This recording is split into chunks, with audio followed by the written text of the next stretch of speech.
Sam, an incredible opening day against Gloucestershire here at Chelmsford. 15 wickets fall and 10 of them fell to Gloucestershire's batsmen. You shared the new ball there with Jamie Porter and wreaked absolute havoc, didn't you? Yeah, it was a good morning. Yeah, I think it was obviously nice to get back to Chelmsford. It's a while since I played a red ball game here, so yeah, brilliant to get back to Chelmsford. And yeah, there was a bit there this morning with the new ball, and I think me and Ports, we took full advantage. Just sort of rewind a little bit. I mean, you showed what an incisive new ball here you are down at Cardiff, destroyed the Morgan side, and you really did look a very, very complementary pair.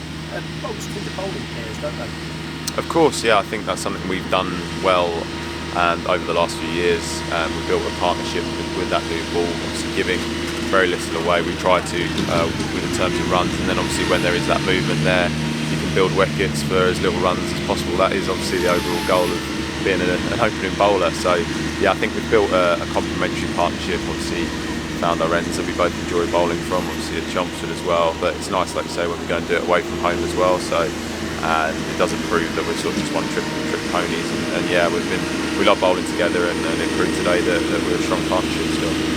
Gloucestershire out for 76, and you say you reached havoc there. Does it say anything about the quality of the wicket, that total? Because we were in trouble ourselves before Paul Walter and Professor Walter Schreimer and then Adam Wheater played in two significant partnerships with Paul, didn't they? Yeah, I think the 10:30 starts obviously have a big impact. I think you see up and down the country, it's not just here.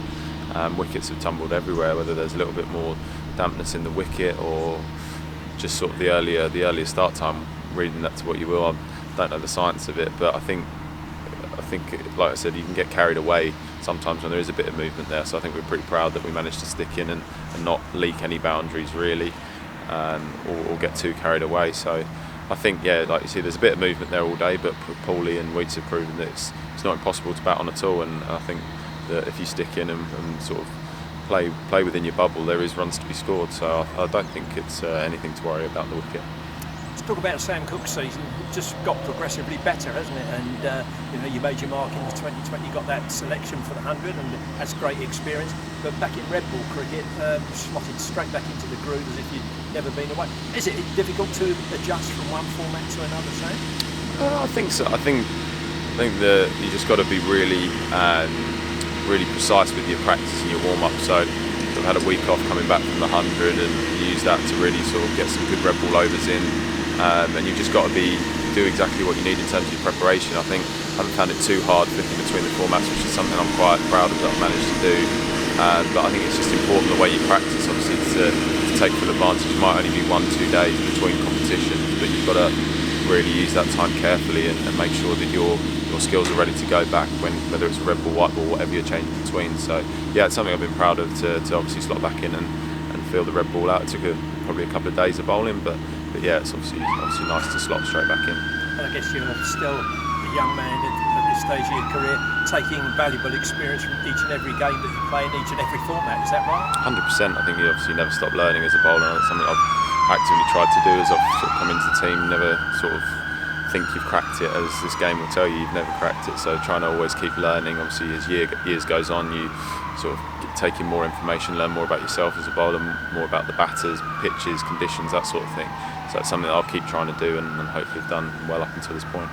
And I guess amongst the bowling fraternities, a bit of friendly rivalry between you and Ports for wickets, but also you and Harmy. At one stage, I think you have got yourself back on level terms with him, and really? Skipper threw in the ball to wrap the innings up with the last 3 wickets. Yeah, but is that a good friendly rivalry? Yeah, close mates. They'll keep throwing it to Harmy now. I'm joking. Yeah, to be honest, I think we're just trying to take 10 wickets as a team. You don't really look too far ahead. Obviously, you notice these things maybe sort of after a game or at the in-between games or whatever. But during a game, we're just focusing on trying to take 10 wickets as best we can, and I think that's something that keeping it simple has really stood us in good stead.